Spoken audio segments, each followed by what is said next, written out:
So I really haven't had an opportunity to chime in on the greatest of all time, the GOAT conversation. Not that it really matters, but I thought I'd take my opportunity to do so. Obviously, it pops up every once in a while, depending on what fights just happened.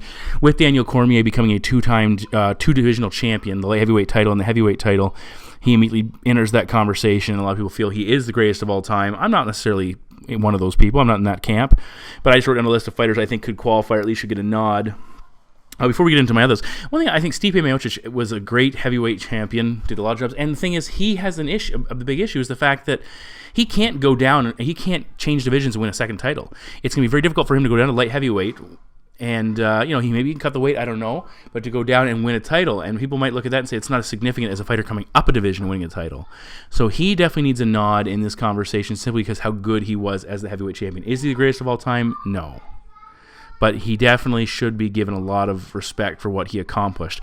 Now, of course, Daniel Cormier, light heavyweight champion, won the Strikeforce Heavyweight Grand Prix, a lot of accolades, obviously losing 2 fights to John Jones, one becoming a no contest, and of course everybody's saying those defeats are marred by all the things Jones did and the things he was on going into those fights. So I understand that. I'd like to see him stick around and defend that title a couple of times, so he's not going to. And I still think he needs to get a win over Jones before we can really throw him in there.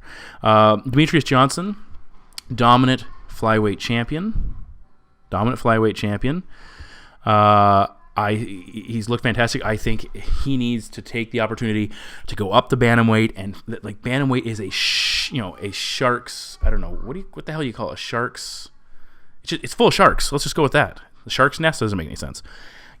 Go up, and whether it be Cody Garbrandt or TJ Dillashaw or again Dominic Cruz or any number of the other guys, Marlon Moraes, or any of the other guys who are on the rise in that division, Rafael Sunsao, Johnson needs to show what he can do against those guys before he enters the conversation. George St. Pierre, welterweight champion, greatest of all time, comes back and wins the middleweight title. Fantastic, definitely a candidate for GOAT. I would have liked to have seen him successfully defend that middleweight title once against Robert Whittaker, see if he could have pulled that off, and that would have cemented his legacy that much further. John Jones, everything's been, again, marred by what he did. I still think he's a fantastic fighter. I still think he has the potential to be greatest of all time. But for me to see him as greatest of all time, he needs to come back. He needs to be clean, recapture the light heavyweight title. And honestly, I don't care if he fights DC again. Recapture the light heavyweight title, and then defend it a couple times against anybody who comes along. Then go up to heavyweight and win those titles. And the thing is, DC is opening the door for Jones to give him a big fuck you. Because if Jones can go up and win the heavyweight title and then defend it a couple of times, he can say to DC, you're a quitter. You got your title, and you ducked tail and you ran. You fought a professional wrestler after that, and then you took off. Where he actually defended the title a couple times. We'll see if that's what Johnny Jones has in store for us. Anderson Silva, again, just proven innocent of his PED issues. Greatest middleweight champion of all time. Same thing. I would like to see him go up and compete for the light heavyweight title. Just wasn't happening. Age got the better of him. And of course, Conor McGregor. Everyone wants to talk about him. I just don't see Conor McGregor in this conversation. Yes, he won the featherweight title in impressive fashion. Yes, he won the lightweight title in impressive fashion. That puts him on the cusp. It's his inactivity that's killed him. And the fact that he's been completely unwilling to defend those titles.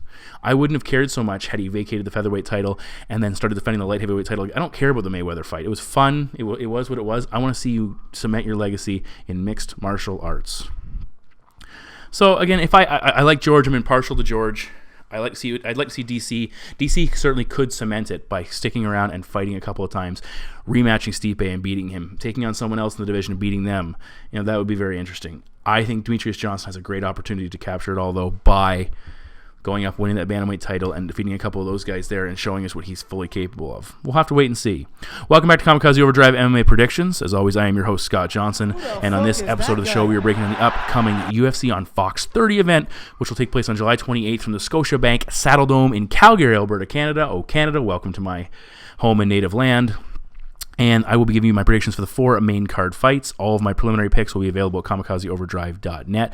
We have a fantastic card lined up for you.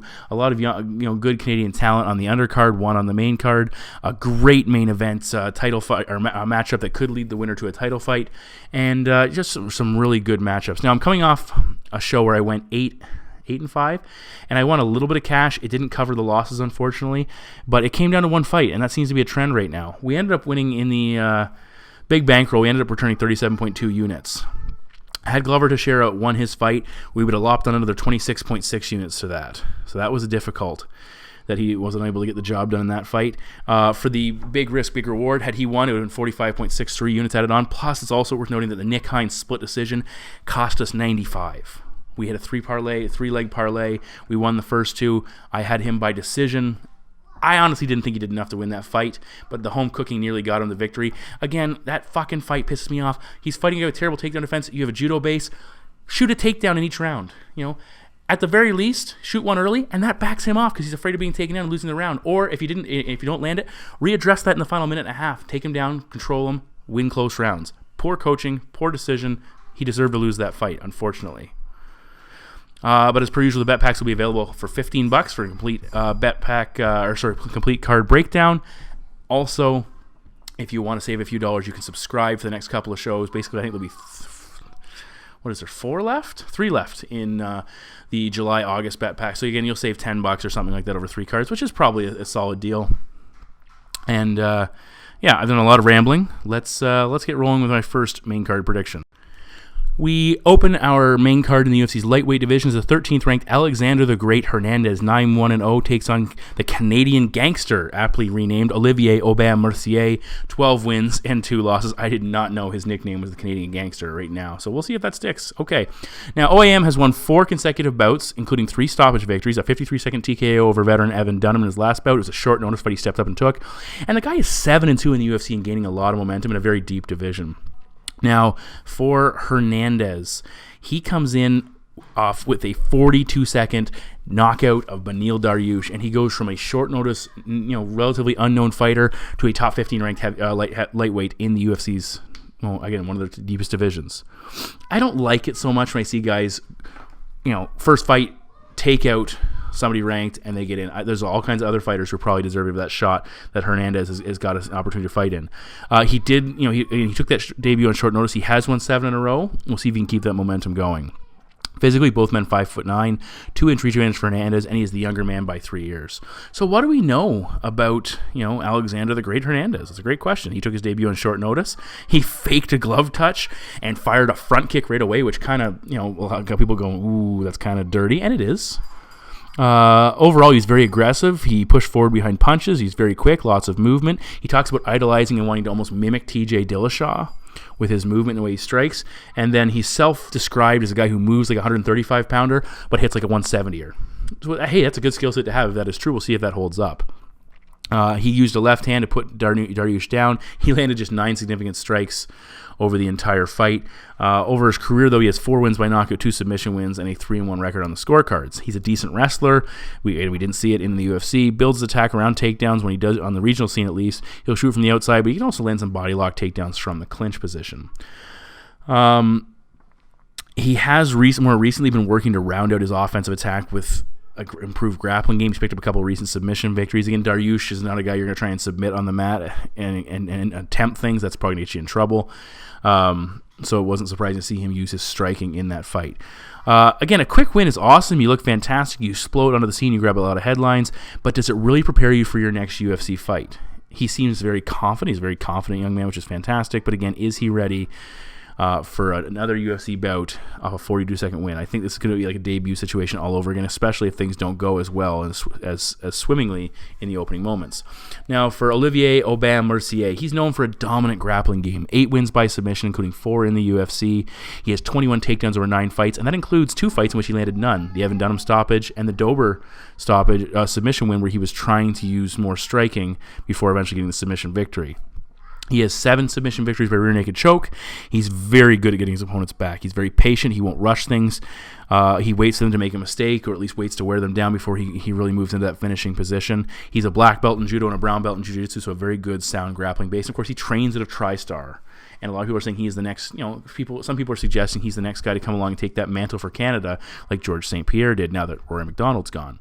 When he fought Evan Dunham, he hurt him with a couple of knees to the body and ground and pound to finish. He hit him in that right spot to just freeze his body up and put him down, which was very impressive. He's a southpaw, which is good because it opens up his kicking attacks, especially to the body, and those are some of his best weapons, is those kicks to the body, and the legs will go ahead as well, and those are getting better. But his striking seems to be improving. He was using a right jab. His movement looked a little more fluid. He hurt Dober with a left hook when they fought there. And the threat of the takedown and submissions makes him far more effective as a striker, because guys are constantly worried about when's he going to shoot, and suddenly he's attacking with his hands or his legs, and there's openings there. Now, going back to the Drew Dober fight, he was dropped by a left hand from Dober, but he got the fight to the floor, and that eventually led to the victory. He worked his way to top position, got to the back, full body triangle, got the submission. Again, he's very strong in that position. He's strong in the mat, period. A lot of guys in The Ultimate Fighter said this guy, it was just overwhelming how physically strong this guy was once they hit the ground. That was very interesting. Again, I said he's rounding out his attack as a tri-star. But what I want to see him do is still rely on what got him to the dance, and that's his grappling game.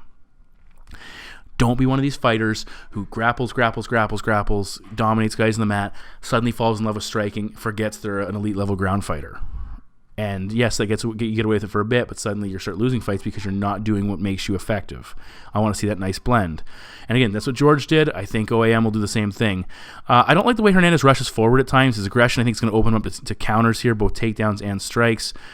He's a wrestler, so maybe his takedown defense is good enough that he can do that. But again, at the same time, they don't like being put on their back.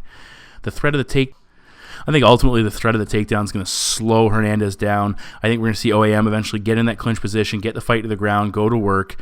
And unless Hernandez can keep this fight striking, he's going to be in trouble once that fight hits the ground. My prediction is Olivier Aubin-Mercier to defeat Alexander Hernandez by submission. The next fight on the list takes place in the UFC's women's strawweight division. His former divisional champion and number 1 ranked Joanna Jedrzejczyk, 14-2-0, fighting out of Poland, takes on the 5th ranked tiny tornado Tecia Torres, the queen of alliteration, 10 wins and 2 defeats. Coming into this matchup, the first thing that jumps out to me right off the bat is the fact we've heard rumors that Joanna was considering a bump up to flyweight. Because the weight cut is difficult for strawweight, but she's still fighting there, which tells me she still wants an opportunity to get that title back. She has back-to-back losses to the current champion, Rose Namajunas, undefeated before that, and in her last fight, honestly, I picked Rose to win. I thought Joanna did enough to win that fight. Now, for Tecia Torres, she had a loss to Rose that kind of helped springboard Rose into title contention. She then picked up 3 straight wins, but unfortunately lost to Jessica Andrade in her last fight. She has faced incredibly good named competition all throughout her career. It just seems to me that Tecia can't get that big victory that will finally get her a title shot, even though she's probably going to float around the top of the division for a prolonged period of time. Now, for Joanna, she's 5 inches taller. She'll have a 5-inch reach advantage. Torres is the younger fighter by 2 years, and it's worth noting that Tecia predominantly deals with reach and length advantages throughout her pro career. So this is something that's not going to be too out of the ordinary for her when they do eventually touch gloves and start throwing down. Now for Joanna, this is her first non-5-round fight since 2014, which she won a split decision over Claudia Gadelha. Another fight that I had Gadelha in that fight. I thought Claudia won that matchup. So unfortunately for Joanna, fortunate for Joanna, that springboarded into the success she had. It's also worth noting that Torres is a former ATT product, American Top Team, and Joanna made the move to that and still trains there, and Tecia, recognizing that she was ever going to contend for a title and possibly battle Joanna for the title, who was the champion at the time, she would need to get out of there and not become a training partner, not become a friend, and that's what she did. They've said they didn't train together, they didn't fight together, but it's worth noting that there's a potential that some of the ATT fighters or coaches could have some insight on Tecia that allows Joanna to have more success in the cage. Now looking at Torres first, she relies heavily on her kick. She comes from both a taekwondo and karate background. She's got good accreditations there. She does a good job of pressuring and cutting off the cage, using fakes and feints to draw out her opponent's attacks, and it helps her overcome a reach disadvantage. She'll close the distance between a 1-2, and she's got a nice counter right hand as well. Once she gets on the inside, look for her to attack in the clinch with knees and elbows. She's very strong in that position. We saw her have a lot of success pressing Michelle Waterson into the cage. Against Juliana Lima, she was framing very well and landing knees and elbows. Overall, though, the key to her success has been her volume, landing 4.74 strikes per minute versus just 2.98 absorbed. She's outlanded all of her UFC opponents but Jessica Andrade.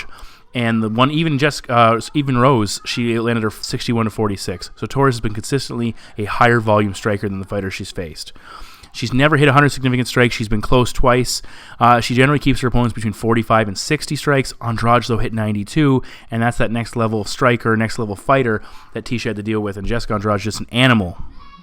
Now, she is a decision machine, which is concerning because when you look at the fighters that have had success against Rose, not necessarily beat her, but had success, obviously Rose finished her and was able to hurt her a couple of times in the other fight. Gedalia hurt her, unable to finish her, but certainly hurt her, and that gave her a chance in that fight. It's hard to beat Joanna consistently, through over 3 rounds or over 5 rounds, depending on when you're fighting her. Rose had to put together a very solid performance to do that after not being able to finish her in the first fight. Again, I don't think she did.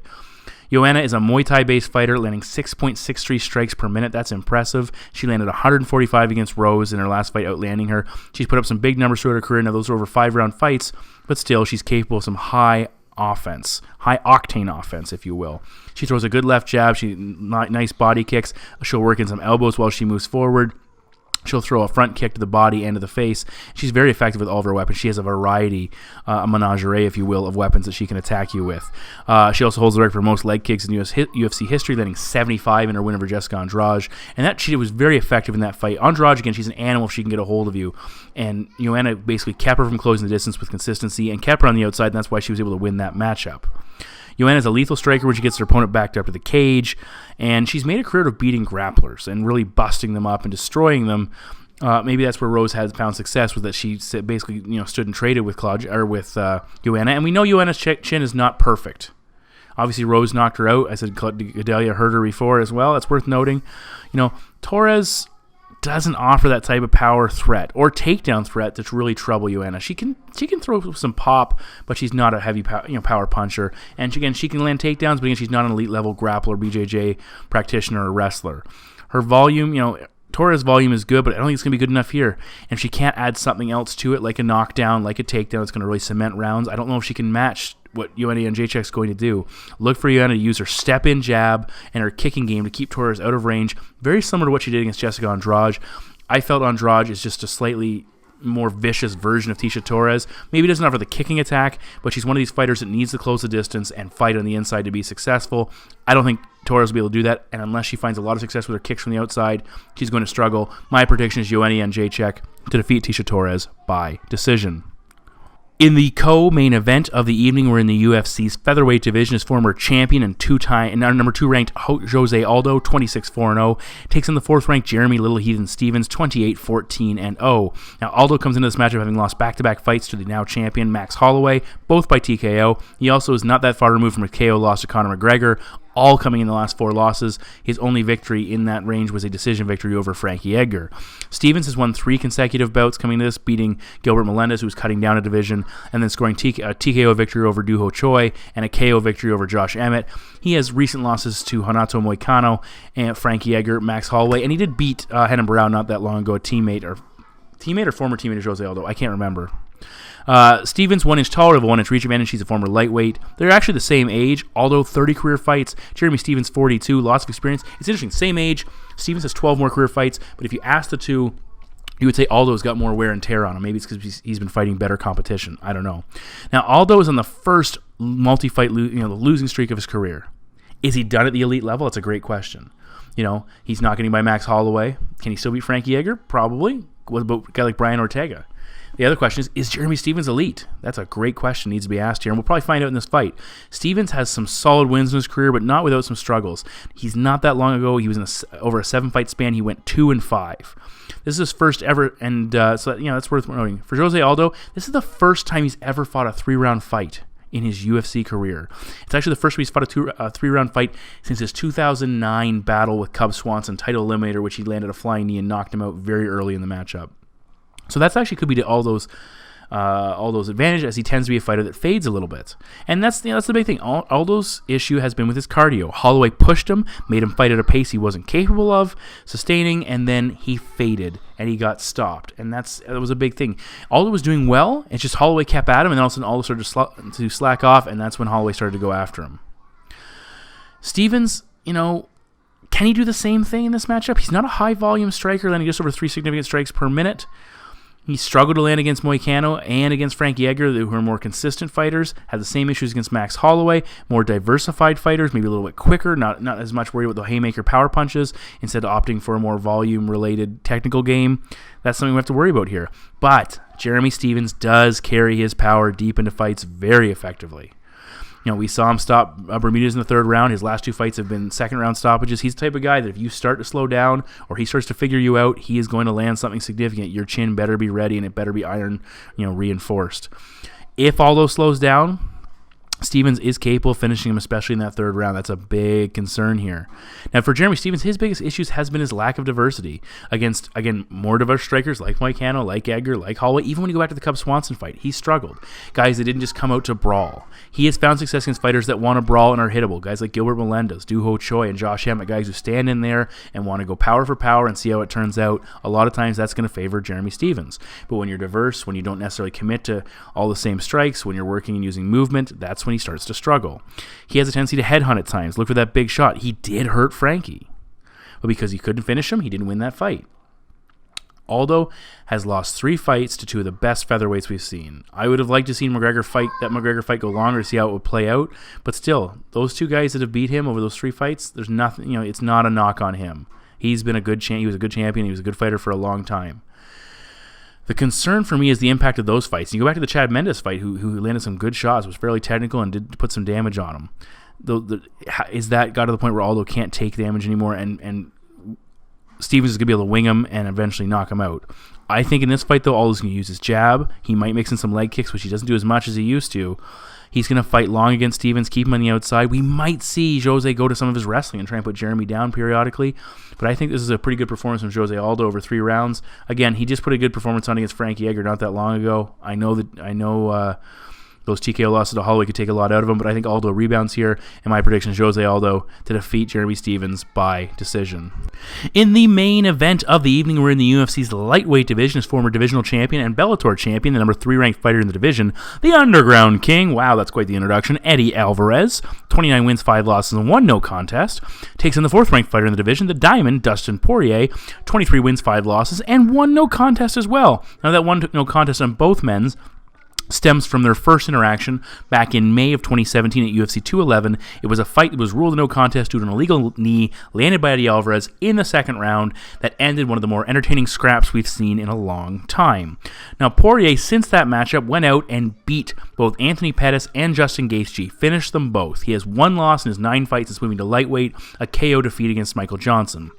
For Eddie Alvarez, he also stopped Justin Gaethje at UFC 218 after their stint on The Ultimate Fighter. That was a scenario in which Dustin Poirier expected to get the spot opposing Alvarez. Didn't. He was a little pissed about it. Eddie Alvarez, though, just 1 loss at lightweight since dropping his UFC debut to Donald Cerrone. This actually is his last fight on his contract, so he knows he needs a big victory here to give himself a better negotiating position going forward if he opts to come back to the company. Both men are 5'9", 3-inch reach advantage for Poirier, and he's the younger man by 5 years. Now, in their first fight, Poirier outlanded Alvarez 73-44. Eddie landed 1 takedown, Poirier attempted a couple of submissions, and the fight was stopped at the 4:02 mark of the 2nd round, again with the illegal knees landed by Eddie Alvarez on a downed Dustin Poirier. So we're going to break things down and just talk about this fight, talk about the last fight, and talk about what that implies for this fight. Now, Poirier is a southpaw, like Conor McGregor. He has a very good straight left, very similar to Conor McGregor. Maybe it doesn't pack the punch he does, but it had the same effectiveness on a fighter like Eddie Alvarez.